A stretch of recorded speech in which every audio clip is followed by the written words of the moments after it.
నమస్తే, నా పేరు ప్రశాంతి. వై న్యూస్ కు స్వాగతం. ముందుగా హెడ్లైన్స్ చూద్దాం. సోమవారం నుంచి అసెంబ్లీ సమావేశాలు. 28న బడ్జెట్ ను ప్రవేశపెట్టనున్న పయ్యావుల. వైకాపా పాలనలో వివక్షతకు గురైన దళిత కుటుంబాలకు హోంమంత్రి బాసట. కేసులు పురోగతిలో ఉన్నాయని అనిత వెల్లడి. అనకాపల్లి జిల్లాలో అల్లూరి శతవర్ధంతి, నర్సీపట్నంలో విద్యార్థుల ర్యాలీ. కోనసీమలో మండలి ఎన్నికల సందడి. ముమ్మిడివరంలో కూటమి ప్రచారం. రత్నగిరికి పోటెత్తిన భక్తులు. సత్యదేవుని రథసేవ. అసెంబ్లీ సమావేశం సోమవారం నాడు ప్రారంభం కానున్నాయి. 10 గంటలకు ఉభయ సభలను ఉద్దేశించి గవర్నర్ ప్రసంగిస్తారు. అనంతరం బీఎస్సీ సమావేశమై సమావేశాలు ఎన్ని రోజులు నిర్వహించాలన్న అంశంపై అడ్వైజరీ కమిటీ నిర్ణయం తీసుకోనుంది. 25న గవర్నర్ ప్రసంగానికి ధన్యవాదాలు తెలిపే తీర్మానాన్ని ప్రభుత్వం ప్రవేశపెట్టనుంది. సెలవులు అనంతరం తిరిగి సమావేశాలు ప్రారంభమవుతాయి. 28 ఆర్థిక మంత్రి పయ్యావుల కేశవ్ బడ్జెట్ పత్తులను ప్రవేశపెట్టనున్న నేపథ్యంలో అదే రోజు ఉదయం 10 గంటలకు మంత్రివర్గం సమావేశమై బడ్జెట్ ప్రతిపాదనలకు ఆమోద ముద్ర వేయనుంది. కూటమి ప్రభుత్వం అధికారంలోకి వచ్చిన తరువాత 8 నెలల కాలంలో అమలు చేసిన అభివృద్ధి సంక్షేమ పథకాలను సీఎం చంద్రబాబు సభలో వివరిస్తారు. మరొక వైపు ఓటమి తరువాత అసెంబ్లీకి డుమ్మా కొట్టిన వైఎస్ జగన్మోహన్ రెడ్డి తోకముడిచారు. సమావేశాలకు వైసీపీ హాజరు కానుంది. దీంతో బడ్జెట్ సమావేశాలు హాట్ గా ఉండవచ్చు.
గత వైసీపీ ప్రభుత్వం కక్షపూరితంగా అణగదొక్కిన దళిత కుటుంబాలకు కూటమి ప్రభుత్వం న్యాయం చేసేందుకు సిద్ధంగా ఉందని రాష్ట్ర హోంమంత్రి వంగలపూడి అనిత బాధిత కుటుంబాలకు భరోసా ఇచ్చారు.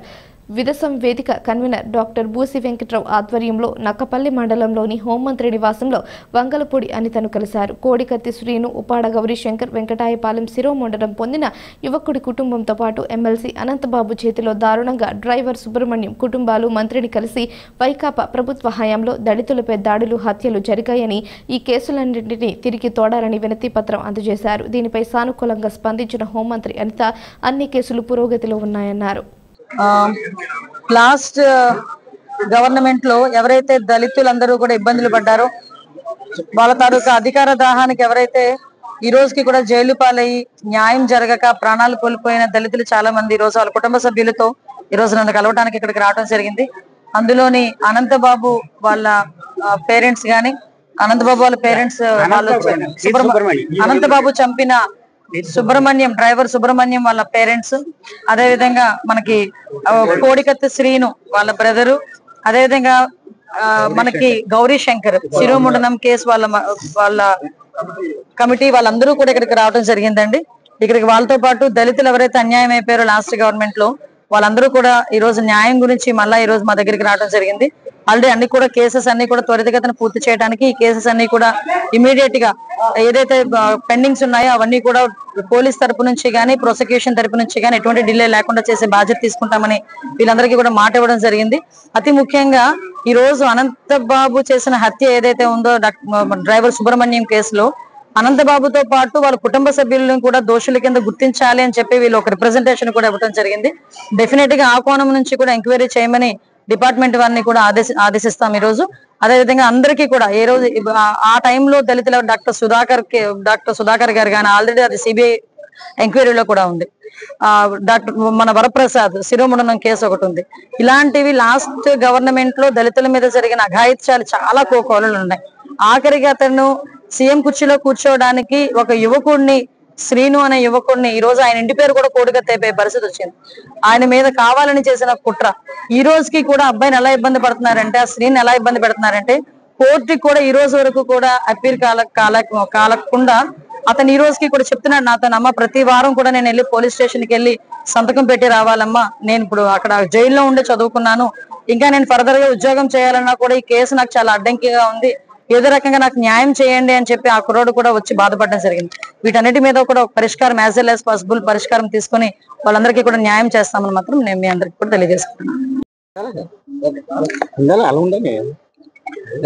గత ప్రభుత్వ హయాంలో దళితుల మీద జరిగినటువంటి సర్కారు అట్రాసిటీ కేసుల్లో హత్యలు దాడులకు సంబంధించి ముఖ్యంగా సంచలనం కలిగినటువంటి 4 కేసులకు సంబంధించి కుటుంబ సభ్యులని ఈవేళ హోంమంత్రి గారి దగ్గరికి తీసుకొచ్చి మా బాధలు వెల్లబెట్టడం కోసం, ఒకటి అనంతబాబు చేతిలో చనిపోయిన వీధి సుబ్రహ్మణ్యం తల్లిదండ్రులు, అలాగే జగన్మోహన్ రెడ్డి కోడికత్తి కేసులో 5 ఏళ్లు జైల్లో ఉన్నటువంటి కోడికత్తి శ్రీను, అలాగే తోట త్రిమూర్తుల చేతిలో శిరోమరణానికి గురైనటువంటి పట్టాభి, అలాగే జైల్లో హత్యకు గురైనటువంటి గౌరీ శంకర్ తల్లి, ఈ 4 బాధితులని హోంమంత్రి గారి దగ్గరికి తీసుకొచ్చి, అమ్మా ప్రభుత్వం అన్ని కేసుల్లోనూ రివ్యూ చేస్తూ ఉంది, దళితుల కేసులు కూడా రివ్యూ చేసి పునర్విచారణ జరిపించి మాకు న్యాయం చేయండి, కోడికత్తి కేసులో ఏపీ గవర్నమెంట్ హ్యాండ్ ఓవర్ చేసుకోండి, వీధి సుబ్రహ్మణ్యం కేసులో మిగతా నిందితులను చేర్చండి, పట్టాభి శ్రీరామనవరం కేసులో క్రాస్ అపీల్ వేయండి, జైల్లో చనిపోయినటువంటి కేసులో జ్యుడిషియల్ ఎంక్వైరీ జరిపించండి చెప్పి వారి విజ్ఞప్తి చేసిన మీదట చాలా సానుకూలంగా స్పందించినటువంటి హోంమంత్రి గారు ఖచ్చితంగా ఈ కేసులన్నిటినీ వీటితో పాటు గతంలో దళితుల మీద జరిగినటువంటి దాడులు, సుధాకర్ హత్య దగ్గర నుండి అచ్చెన్న హత్య నుండి ఇవన్నీ కూడా రీఎంక్వైరీ చేస్తా ఉన్నాం, మీకు న్యాయం చేస్తామని చెప్పారు. పర్టికులర్గా వీటికి సంబంధించి క్రాస్ అపీల్ సంబంధించి సంబంధిత పోలీసు అధికారులతోనూ, అలాగే సుబ్రహ్మణ్యం కేసుకు సంబంధించి సంబంధిత పోలీసు అధికారులతోనూ మాట్లాడి మీకు న్యాయం చేస్తామని చెప్పినందుకు వారికి విదసం ఐక్య వేదిక తరఫున ఈ వేదిక ద్వారా ధన్యవాదాలు తెలియజేస్తా ఉన్నాం. వెంకన్నబాబు తను చాలించాడు, మొదలుపెట్టిన సొమ్ముల లెక్కలు తేల్చేవారెవరు, డిపాజిట్ దారులకు ఇంతే సంగతుల, నమ్మకానికి మారుపేరు గొలుగూరి వెంకటరామిరెడ్డి అలియాస్ వెంకన్నబాబు. ఆయన లెక్క పద్దు లేకుండా కోట్ల రూపాయలకు కాయ కష్టం సంపాదన ఆయన చేతిలో పెట్టారు. వెంకన్నబాబు హఠాన్ మరణంతో ఎన్నెన్నో ప్రశ్నలు ఉత్పన్నమవుతున్నాయి. వెంకన్నబాబు గుండెపోటుతో మృతి చెందారని కుటుంబ సభ్యులు చెబుతున్నప్పటికీ బలవన్మరణం అయి ఉండవచ్చని మదుపుదారుల్లో అనుమానాలు జోరుగా తరుముతోంది. ఎలాంటి ఆస్తులు కూడగట్టలేదు, మరి కోట్ల రూపాయలు ఎలా దారి మళ్లాయి? అనకాపల్లి జిల్లా మాకవరపాలెం మండలంలోని మదుపుదారులలో తాండవిస్తోన్న అనుమానాలు. పేరు ముత్యాలు రాదండి, మాది మాకవరపాలెం జిల్లా. మేము రెడ్డి గారికి డబ్బులు ఇచ్చామండి, సీటీ పాటగా డబ్బులు ఇచ్చాం. 4 లక్షల సీటు అయిపోయింది. మళ్ళీ ఆ సీటు తిరగించి అతని దగ్గర వదిలేసి మళ్ళీ చీటీ వేయించామండి. మళ్ళీ అలాగే తిరగించి అతని దగ్గర చీటీ వేయించామండి. అలా మా క్యాష్ 11 లక్షలండి. నేను మళ్ళీ 10 లక్షల చీటీ కడుతున్నానండి. నాకు అతను వడ్డీ డబ్బులు కానీ ఏమి ఇవ్వలేదు. నేను మళ్ళీ 1500 అతనికి ఇస్తున్నాను. ఈ 10,000కి నేను 1500 కట్టి 10,000 చీటు రన్నింగ్ చేస్తున్నానండి. రన్నింగ్ చేసి నేను మొన్న 29 నేను అడిగానండి, అమౌంట్ పే చేశాక అడిగానండి, రెడ్డి గారు నేను ఇలా ఇల్లు కొనుక్కుంటాను, నాకు అమౌంట్ కావాలండి అని అడిగాను. నీకు అమౌంట్ మీరు ఆల్రెడీగా మొత్తం పెట్టుకోండి, నేను అమౌంట్ పే చేస్తాను 1వ తారీఖు అని చెప్పారండి. నేను అదే మాట ఇక్కడ కాగితాలు పెట్టుకుని వచ్చానండి, వాళ్ళ అమ్మాయిలు వాళ్ళ అబ్బాయి అని అడగడానికి. మా నాన్నగారు ఇచ్చారని మాకు ఏం తెలుస్తుంది అని అడిగారండి. రెడ్డి గారు చనిపోయారండి. ఉండండి, రెడ్డి గారు చనిపోయారు. లక్షవారం అమౌంట్ ఇస్తానని అందరికీ చెప్పాడండి. తెల్లవారు 5 గంటలకు లేచారటండి, 5:30కి మరి లేడండి. మరి ఏమైందో తెలియదండి. అంటే అతను తాగాడో మామూలు అయ్యాడో ఏమయ్యాడో తెలియదు. తెల్లవారితే డబ్బులు ఇస్తానని అన్నాడట, చనిపోయాడండి. తాగాడని నేను చెప్పలేదు, అతను తిన్నాడని చెప్పలేదు. అదే అండి ఏం జరిగిందో తెలియదు. తెల్లవారు 11 గంటలకల్లా అందరినీ ఉండమన్నాడండి. జనాలు అందరూ వచ్చారండి. సరే 5:30కి అందరికీ ఫోన్లు వెళ్ళిపోయింది. నేను హాస్పిటల్లో హార్ట్ ఆపరేషన్ చేయించుకున్నానండి, నాకు ఫోన్ వచ్చింది. నేను అక్కడి నుంచి నేను వచ్చానండి. నా పేరు పార్వతి, నాతోటి పార్వతి, తామరం. నా కొడుకు చచ్చిపోయాడు బాబు, నా కొడుకు యాక్సిడెంట్లో చచ్చిపోయాడు. ఆ చచ్చిపోయిన రూపాయలు తెచ్చి ఆడి చేతికి ఇచ్చాను. నేను కంపగూడిలో 18 సంవత్సరాలు రోడ్డు మీద ఉన్నాను. 10 రూపాయలు చెప్పుని కట్టుకొచ్చాను 30 సంవత్సరాల నుంచి. ఆడిని నమ్మాను, ఆడు ఎదురు పెట్టాను. 2 తులాలు బంగారం తెచ్చి ఆ బాబు చేతిలో పెట్టాను. 2 తులాల బంగారం తెచ్చా బాబు చేతులు బాబు పేరున బ్యాంకులో పెట్టుకున్నాడు. మొత్తం 8 లక్షల రూపాయలు క్యాష్, 2 చీట్లు 10 లక్షల రూపాయలు, 4 లక్షల చీటు పెట్టి 8 లక్షల రూపాయలు క్యాష్, 2 తులాల బంగారు పెట్టారు బాబు. ఇవాళ పోషించి దిక్కేవడం లేరు బాబు. నా బతికాలంగా అయిపోయింది బాబు. ఇవాళ కుమ్మాలక్కలు ముక్కడిగా చేయమన్నారు అనుకోరు బాబు. నా పోషించి కొడుకు లేడు, నన్ను చూసే దిక్కులేరు, నేను నన్ను వెళ్తాను బాబు. డాక్టర్ అంబేద్కర్ కోనసీమ జిల్లాలో శాసనమండలి ఎన్నికల ప్రచారం పతాక స్థాయికి చేరింది. కూటమి అభ్యర్థి పేరాబత్తులకు మద్దతుగా ప్రచార హోరు మోగుతోంది. ఇందులో భాగంగా ముమ్మిడివరం నగర పంచాయతీ పరిధి ఎమ్మెల్సీ ఎన్నికల ప్రచారం నిర్వహించారు. కాట్రేనికోన మండల ఎమ్మెల్సీ ఎన్నికల ఇన్ఛార్జ్ సుధీర్, భీమవరపు దుర్గబాబు, శ్రీను ఆధ్వర్యంలో ఇంటింటికి పర్యటించారు. కూటమి ఎమ్మెల్సీ అభ్యర్థిగా పోటీ చేయుచున్న పేరాబత్తుల రాజశేఖరంకి మొదటి ప్రాధాన్యత ఓటు వేసి గెలిపించాలని అభ్యర్థించారు. ఈ కార్యక్రమంలో కూటమి నాయకులు, కార్యకర్తలు, మహిళా కార్యకర్తలు తదితరులు పాల్గొన్నారు.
ఎమ్మెల్సీ ఎలక్షన్ అమ్మా. పేరాబత్తుల రాజశేఖర్ గారు మనకి ఎమ్మెల్సీ క్యాండిడేట్.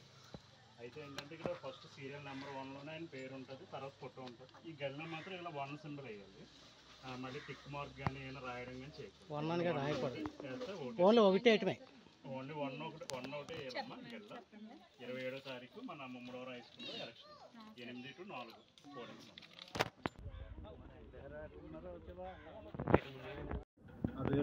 దుర్గబాబు, ముమ్మడివరం నియోజకవర్గం 12వ వార్డు మల్లాయపురం గ్రామం. ఈరోజు కూటమి అభ్యర్థి ఎన్డీఏ బలపరిచినటువంటి పేరాబత్తుల రాజశేఖర్ గారికి అత్యధిక మెజార్టీతో గెలిపించాలని చెప్పి ఇంటింటికి తిరిగి ఓటు అభ్యర్థించడం జరిగిందండి. మేము వెళ్ళిన ప్రతి ఇంటికి కూడా ఈ ఓటర్లందరూ కూడా సానుకూలంగా స్పందించి ప్రతి ఒక్కరూ కూడా రాజశేఖర్ గారికి ఓటు వేయడానికి సముఖంగా ఉన్నారు.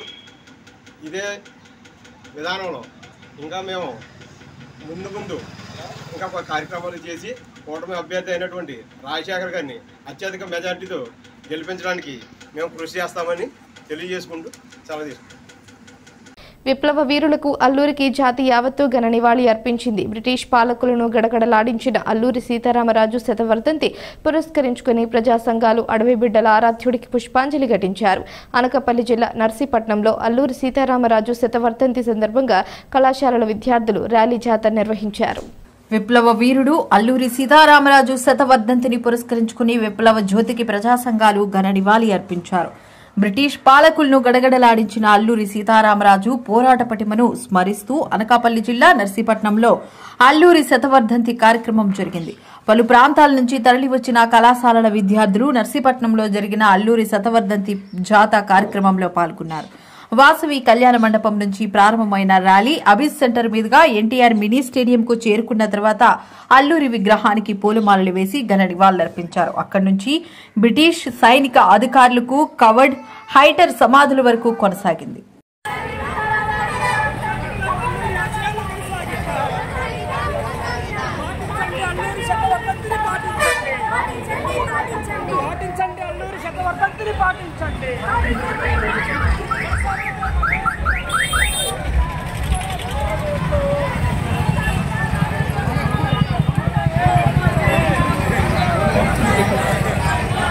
ఈ రోజు నుండి జీవితంలో ఎప్పుడూ కూడా ధూమపానము గాని మద్యపానము గాని గంజాయి డ్రగ్స్ లాంటి మాదక ద్రవ్యాలు కానీ తీసుకోబోనని మా తల్లిదండ్రుల సాక్షిగా భగవంతుడి సాక్షి ఇప్పుడు 100 సంవత్సరాల క్రితం పరమపదించినటువంటి అల్లూరి సీతారామరాజు గారిని ఈనాటికి మనం తలుచుకుంటున్నామంటే ఆయన యొక్క శక్తి సామర్థ్యాలు ఏంటో మనకు తెలుసు. మేడం గారు చాలా బాగా చెప్పారు. ఆ పోరాట స్ఫూర్తిని విద్యార్థుల్లో నింపడం కోసం అని చెప్పేసి వాడు చెప్పారు. ఆ పోరాట స్ఫూర్తిని నింపిన తర్వాత మీ అందరూ చేయవలసింది, యుద్ధం చేయవలసింది దేని మీదో తెలుసా? ప్రపంచాన్ని సర్వనాశనం చేస్తున్నటువంటి క్యాన్సర్. ఆ క్యాన్సర్కి వ్యతిరేకంగా క్యాన్సర్కి కారకమైనటువంటి ప్లాస్టిక్ భూతాన్ని తరిమి కొట్టడం కోసం ప్రతి ఒక్కరూ కంకణం కట్టుకోండి. అంతేకాదు ఈవేళ సమాజాన్ని నాశనం చేసేటువంటి మాదక ద్రవ్యాల్ని అరికట్టడం కోసం మీ అందరూ కూడా చేయండి. అంతేకాదు మన దేశం కంటే ఎన్నో దేశాల్లో ఉత్పత్తిని పెంచుతున్నారు, కొత్త కొత్త రకాలు సృష్టిస్తున్నారు. అవి మనం చేయలేమా? మన భారతీయులుగా మన బాధ్యత కాదా? కొత్త కొత్త ఉత్పత్తులు ప్రపంచానికి తలమానికి ఉండేలా ఉత్పత్తులు చేయండి. తర్వాత మీ అందరికీ నేను ఇప్పుడు ఇంచుమించుగా ఒక 11,300 మంచి ప్రమాణం చేయించాను. మీ అందరూ కూడా ప్రమాణం చేయవలసింది నేను కోరుతుంది. ఎందుకంటే సమాజాన్ని పట్టి పీడిస్తున్నటువంటి 3 ఒకటి ధూమపానం, మద్యపానం, మాదక ద్రవ్యాలు. మీరందరూ కూడా ఈ రోజు నుంచి చెప్పిన ప్రమాణాన్ని పాటించుగా కూర్చున్నాను. అందరూ నేను చెప్పిన ప్రమాణం పాటించడంతో చేయి చాపండి. అల్లూరి సీతారామరాజు విప్లవ వీరుడు, ఆయన యొక్క శతవర్ధంతి సందర్భంగా జాతా నిర్వహిస్తూ అందులో భాగంగా ఈరోజు నర్సీపట్నంలో ఈ కార్యక్రమాన్ని నిర్వహించుకుంటున్నాము. నర్సీపట్నంలో అల్లూరి సీతారామరాజు గారు నడయాడిన ప్రదేశము. అక్కడ మనము ఆయన యొక్క శతవర్ధంతి కార్యక్రమాన్ని సమున్నతంగా ఇక్కడ నిర్వహించుకుంటున్నాము. ఈరోజు యువత, విద్యార్థులు అందరూ కూడా అల్లూరి యొక్క జీవిత పోరాటం నుంచి స్ఫూర్తిని పొందవలసినటువంటి ఆవశ్యకత ఎంతైనా ఉంది. అల్లూరి సీతారామరాజు మన దేశ స్వాతంత్రం కొరకు రాజీ లేకుండా పోరాడి ఈ దేశ ప్రజలకు విముక్తి లభించాలని, ఈ దేశ ప్రజలు దోపిడీకి గురి కాకూడదని, ప్రజలందరికీ కూడా ఈ దేశంలో ఉన్నటువంటి సహజ సంపదలన్నీ కూడా సమానంగా అందాలని కృషి చేసి దానికోసం పోరాడి తో పోరాడి ఆయన ప్రాణాలను అర్పించడం జరిగింది. అటువంటి గొప్ప పోరాట యోధుడి యొక్క కళలు ఈనాటికి కూడా ఇంకా సాకారం కానిటువంటి పరిస్థితి మనం చూస్తున్నాము. సమాజంలో స్వాతంత్రం వచ్చి 75 ఏళ్ళు గడిచినప్పటికీ కూడా ఇప్పటికీ కూడా అనేకమైనటువంటి సమస్యలతో ఈ దేశ పీడిత ప్రజలు సతమతమవుతూ ఉన్నారు. అనేక సమస్యలు సాంస్కృతిక, రాజకీయ, సామాజిక సమస్యలతో సతమతమవుతూ ఉన్నారు. ధరల పెరుగుదల అయితేనేమి, నిరుద్యోగ సమస్య అయితేనేమి, మహిళల మీద అత్యాచారాల సంఘటనలు అయితేనేమి, అన్ని రంగాల్లో కూడా సంక్షోభము ఈరోజు నెలకొని ఉంది. ప్రజలు అష్ట కష్టాల పాలవుతున్నటువంటి పరిస్థితి ఉంది. మరి మన దేశ స్వాతంత్ర పోరాటంలోని నాయకులు రాజీ లేకుండా పోరాడి ఇటువంటి సమాజం కోసమే ప్రాణాలు అర్పించారా అన్న విషయాన్ని మనందరం కూడా తెలుసుకోవాలి. దాని గురించి ప్రశ్నించాలి. వాళ్ళ జీవిత పోరాటాలని పఠించాలి. వాళ్ళ యొక్క స్ఫూర్తిని పొందాలి. ఈరోజు సమాజంలో ఉన్నటువంటి సమస్యలకు వ్యతిరేకంగా పోరాడవలసినటువంటి ఆవశ్యకత ఎంతైనా ఉంది. అయితే బ్రిటిష్ వాళ్ళు భారతదేశాన్ని 200 సంవత్సరాలు పరిపాలిస్తే అందులో 100 సంవత్సరాలు మనకి పోరాటాలే జరిగాయి. అందులో గిరిజన పోరాటాల్లో పేరెన్నిక కన్నది, ప్రభుత్వాన్ని వణికించినది రంపా విప్లవం. 1922 నుంచి 24 వరకు కూడా మన కేడీపేట పరిసర ప్రాంతాల్లో జరిగిన బ్రిటిష్ వాళ్ళని ఎదిరించినటువంటి గొప్ప విప్లవం. అంతేకాకుండా తెలుగు జాతి పౌరుష ప్రతాపాలను ప్రపంచానికి చాటినటువంటి విప్లవ జ్యోతి శ్రీ అల్లూరి సీతారామరాజు గారు. ఆయన ఆధ్వర్యంలోని ఎన్నో పోరాటాలు జరిగాయి. అయితే ఆ రోజుల్లో బ్రిటిష్ వారు మొదటి అల్లూరి సీతారామరాజు గారిని పట్టుకోవడానికి 2 బ్రిటిష్ అధికారులని పంపించారు. ఎందుకంటే ఆ రోజుల్లో బ్రిటిష్ వాళ్ళు ఎదిరించడం అంటే ప్రాణాలతో చెలగటమే. అయినప్పటికీ కూడా ప్రాణాలు తెగించి గిరిజనుల హక్కుల కోసం పోరాటం చేసినటువంటి అల్లూరి సీతారామరాజు గారిని ఎలాగైనా పట్టుకోవాలని చెప్పి 2 మొదటి ప్రపంచ యుద్ధంలో విజయం సాధించి ఉన్నటువంటి విలియం స్కాట్ కవార్డ్, నైవేలి హైటర్, వీళ్ళిద్దరినీ కూడా బ్రిటిష్ వాళ్ళు అల్లూరి సీతారామరాజు గారిని పట్టుకోవడానికి పంపించడం జరిగింది.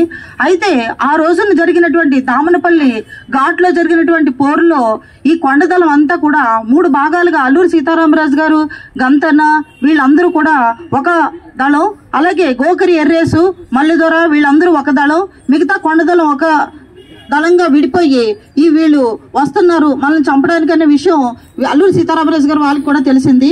అయితే వాళ్ళు మనల్ని చంపడం కాదు, మనమే వాళ్ళని ఎలాగైనా చంపాలని చెప్పేసి వీళ్ళు కొండ దిగువ నుంచి ఈ దళం వస్తూ ఉంటే వాళ్ళు కొండ పైనుంచి బాణాలేసి గోకరి ఎర్రేసి ఆధ్వర్యంలో ఉన్నటువంటి కొండ దళం ఈ 2 బ్రిటిష్ అధికారుల్ని కూడా చంపడం జరిగింది. ఆ రోజుల్లో ఇది ఒక పెద్ద విజయమనే చెప్పాలి. ఎందుకంటే ప్రశ్నిస్తేనే ప్రాణాలు పోతాయన్న పరిస్థితుల్లో కూడా 2 బ్రిటిష్ అధికారులు ప్రాణాలు తెగించి పోరాటం అంటే చావుతో చెలగటమే. సత్యదేవుని రథసేవతో రత్నగిరి పులకించింది. స్వామి అమ్మవార్ల రథసేవకు తరలి వచ్చిన భక్త జనులతో రత్నగిరి కిటకిటలాడింది. మాఘమాసం పవిత్రమైన నెల, అందులో ఆఖరి వారం ఆదివారం కావడంతో సూర్య భగవానుడికి ప్రీతికరమైన రోజుగా భావించే భక్తులు అన్నవరం క్షేత్రానికి అధిక సంఖ్యలో తరలి వచ్చారు. ఈ సందర్భంగా ఈవో వీర్ల సుబ్బారావు ఆధ్వర్యంలో ప్రత్యేకంగా అలంకరించిన సూర్యరథంపై భక్తులు జయ జయ ధ్వానాలతో వెంట వస్తూ ఉండగా సత్యదేవుడు సతీ సమేతంగా ప్రధాన ఆలయం వద్ద గోపురం చుట్టూ ముమ్మారు ప్రదక్షిణం చేశారు. కాగా ఈ రథసేవకు భక్తులు భాగస్వామ్యం కావాలనే ఉద్దేశంతో రుసుము చెల్లించి ఈ రథసేవలో అశేషంగా భక్తులు పాల్గొన్నారు. అదేవిధంగా కళామందిరం వద్ద పురోహితులు సూర్య నమస్కారాలు వంటి వైదిక పూజలు శాస్త్రోక్తంగా నిర్వహించి భక్తులకు తీర్థ ప్రసాదాలు అందజేశారు.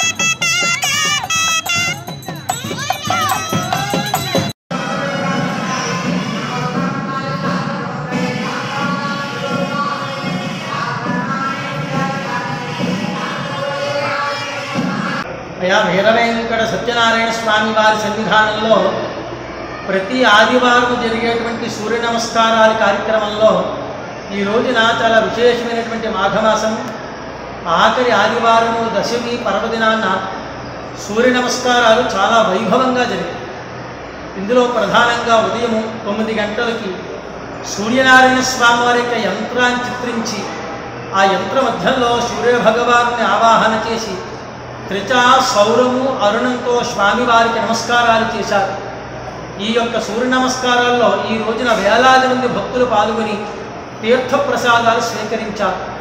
ఆరోగ్య ప్రదాతి అయినటువంటి సూర్య భగవాన్ని ఆరాధన చేసిన, సూర్య నమస్కారాల్లో జరిగేటువంటి తీర్థ ప్రసాదాలు స్వీకరించిన దీర్ఘ వ్యాధులతో పాటు సమస్త రుగ్మతలు కూడా తొలగిపోతాయని మనకి సౌర పురాణంలో చెప్పబడి ఉంది. అటువంటి ప్రశస్తమైన సూర్య నమస్కారాలు ఈ రోజున వీరవేంకట సత్యనారాయణ స్వామి వారి సన్నిధానంలో చాలా వైభవంగా జరిగాయి. వేలాది మంది భక్తులు పాల్గొని తీర్థప్రసాదాలు స్వీకరించారు. ఇటువంటి మహదవకాశం పొందిన భక్తులు చాలా చరితార్థులు. ఓం శ్రీ సత్యదేవాయ నమః. ఓం శ్రీ సత్యదేవాయ నమః. ఓం శ్రీ సూర్యదేవాయ నమః. ఈరోజు మాఘమాసము ఆదివారం చివరి వారం. మాఘమాసంలో సూర్యనారాయణ స్వామికి చాలా ప్రీతికరం. మాఘమాసం వైశాఖ మాసము విష్ణుమూర్తికి ఎలాగో, కార్తీక మాసము పరమేశ్వరుడికి ఎలాగో, శ్రావణ మాసము అలాగే అమ్మవారికి ఎలాగో ఈ మాఘమాసము ఆదివారము సూర్యనారాయణ స్వామికి చాలా ప్రీతి. మనకి ఆరోగ్యము చాలా ముఖ్యం. సూర్యనారాయణ స్వామిని ప్రార్థన చేయడం వలన మనకి ఆరోగ్యం కలుగుతుంది. ఈ సూర్యనారాయణ స్వామిని మనం ఎప్పుడైతే ప్రార్థన చేసుకుంటామో ఆ రోజంతా కూడా మనకి భగవన్నామస్మరణ చేస్తూ కలగాలి. కాబట్టి సత్యనారాయణ స్వామి వారి యొక్క సన్నిధిలో ప్రతి ఆదివారం కూడా ఇక్కడ సూర్య నమస్కారాలు జరుగుతూ ఉంటాయి. అలా కూడా ఈ మాఘమాసంలో రథసప్తమికి అలాగే 4 ఆదివారాలు కూడా ఇక్కడ సూర్యనారాయణ స్వామి వారి యొక్క సూర్య నమస్కారాలు జరిగాయి. కాబట్టి చాలా విశిష్ట కలిగింది. కాబట్టి ఈ మాఘమాసంలో ఈ సూర్యనారాయణ స్వామిని అందరూ కూడా ప్రార్థన చేసుకోవాలి. ప్రార్థన చేసుకోవడం వలన ఆరోగ్యం కూడా ఎల్లవేళలా కూడా స్వామివారు సమకూరుస్తారు. ఓం శ్రీ సూర్య. అనకాపల్లి జిల్లా సబ్బవరం మండలంలోని మొగిలిపురం శివారు గ్రామంలో ఆంజనేయ స్వామి నూతన ఆలయ ప్రతిష్ఠ మహోత్సవం అంగరంగ వైభవంగా జరిగింది. స్వామివారి విగ్రహ ప్రతిష్ఠ కార్యక్రమం శ్రీ వీరాంజనేయ యూత్ సభ్యులు గ్రామ పెద్దల ఆధ్వర్యంలో అత్యంత వైభవంగా జరిగింది. ఈ నెల 21 నుంచి గ్రామ పురోహితులు చింతా వెంకట సూర్యనారాయణమూర్తి, చిన్నబాబు మాస్టారు, ముక్కు సుబ్రహ్మణ్య శర్మ వేద పండితుల ఆధ్వర్యంలో ప్రారంభమయ్యాయి. ఈ కార్యక్రమంలో భాగంగా ఆదివారం జరిగిన ఆంజనేయ స్వామి విగ్రహ ప్రతిష్ఠ కార్యక్రమంలో AP cooperative oil seeds growers federation chairman, Pendurthi నియోజకవర్గ తెలుగుదేశం పార్టీ ఇన్ఛార్జి గండి బాబ్జీ సతీమణి, గ్రామ సర్పంచ్ గండి అరుణ, యువ నాయకులు గాంధీ వంశీది పాల్గొని ప్రత్యేక పూజలు చేశారు. అలాగే మాజీ ఎంపీటీసీ సీనియర్ నాయకుడు గండి రవికుమార్ పాల్గొని స్వామివారికి ప్రత్యేక పూజలు చేశారు. అలాగే మాడుగుల ఎమ్మెల్యే బండారు సత్యనారాయణమూర్తి వారి సతీమణి దంపతులు పాల్గొని ప్రత్యేక పూజలు చేశారు. ఈరోజు మహాపర్వదినం. ఎందుకంటే అభయాలిచ్చే ప్రసన్నించే ప్రసన్నాంజనేయుడు, అభయాంజనేయుడు, విజయాన్నిచ్చే వీరాంజనేయుడు. అలాంటి ఆంజనేయ స్వామిని మన మొగిలిపురం శివారు వల్లాడిపాలెంలో సబ్బవరానికి సెంటిమెంట్ గ్రామం మొగిలిపురం బట్టి వీరంతా ఇంత ప్రసిద్ధి చెందాం. బాబ్జీ గారు ఎమ్మెల్యే అయినా, నేను ఎమ్మెల్యే అయినా, రవి గారు డిప్యూటీ అయినా, బంగారెడ్డి గారు మెంబర్ అయినా, కౌన్సిల్ బాబు రాజకీయాలకు వచ్చిన మొగిలిపురానికి ఒక సెంటిమెంట్ ఉంది. ఆ సెంటిమెంట్కి అనుగుణంగా మరి ఈవేళ ఆంజనేయ స్వామి అదృష్టం ఏంటంటే ఈవేళ బ్యాట్లలో రామాలు ప్రతిష్ఠ చేశాను. నా భార్య నేను కలిపేసి అంతే కుటుంబ సమేతంగా. మళ్ళీ ఇక్కడికి వచ్చి ఆంజనేయ స్వామి ప్రతిష్ఠ చేసే అదృష్టం దర్శనం చేసుకున్న అదృష్టం మాకు లభించింది. అటు స్వామి ఇటు స్వామి శిష్యుడు పరమానందంగా భావిస్తూ వెంకటాభివృద్ధి చెందాలని పిల్లల్లా కాదు. ఇంతకుముందు రాముడికి దేవాలయం ఉండేవి. ఇప్పుడు రామాలయం లేని ఊరు లేదు. ఇప్పుడు ఆంజనేయ స్వామి లేని గ్రామం లేదు. అయితే రాముడు శిష్యుడిని కూడా మరి ప్రసన్నం చేసుకునేటువంటి అదృష్టం. అందులో ఈ రహదారి ప్రధానమైన రహదారి. ఈ రహదారిలో ప్రతి ఒక్కరికి మన విజయం, మన యాత్ర విజయవంతం కావాలంటే ఆంజనేయుడు అభయం కావాలి. అర్జునుడు లాంటి వాళ్ళు, కృష్ణార్జునుడు లాంటి వాళ్ళు ఆంజనేయ స్వామి పతాకం మీదే వాళ్ళు యుద్ధం చేసి విజయం సంపాదించారు. మనకు కూడా రేపు పొద్దున్న భవిష్యత్తులో అంతా ఇక్కడ బంగారు సూర్యనాయుడు, రవి గారు లో వెలిసినటువంటి అభయాంజనేయ స్వామి పూర్వం ఏదైతే చిన్న టెంపుల్గా ఉండేదో దాన్ని, ఆ టెంపుల్ని మా పాత తరం వాళ్ళు, మా పెద్దలు కడితే మళ్ళీ మా వీరాంజనేయ స్వామి యూత్ కుర్రవాళ్ళందరూ కలిసి ఈవేళ వాళ్ళందరూ పూనుకొని వాళ్ళు ఈ కార్యక్రమాన్ని భుజాన వేసుకొని ఈవేళ మనం ఓపెన్ చేసుకున్న కార్యక్రమం అభయాంజనేయ స్వామి టెంపుల్. ఈవేళ నిజంగా ఆనందదాయకం. మా వీరాంజనేయ యూత్ సభ్యులందరినీ కూడా ఈ సందర్భంగా అభినందిస్తున్నాను. ఎంతో కష్టపడి ఈవేళ ఈ కార్యక్రమాన్ని నిర్మించినందుకు నిజంగా మా గ్రామానికి, మా ఊరికి మంచి పేరు తీసుకొచ్చే విధంగా ఆ యూత్ కుర్రలందరూ కూడా ప్రతి ఒక్కరూ కష్టపడి ఇవాళ ఆంజనేయ స్వామి టెంపుల్ ఈ విధంగా తీర్చి అక్కడ చిన్న చక్రం తాలూకా విగ్రహాన్ని కూడా నిరంతరం పూజలు చేసుకునే విధంగా కూడా ఒక విగ్రహాన్ని ఏర్పాటు చేశారు.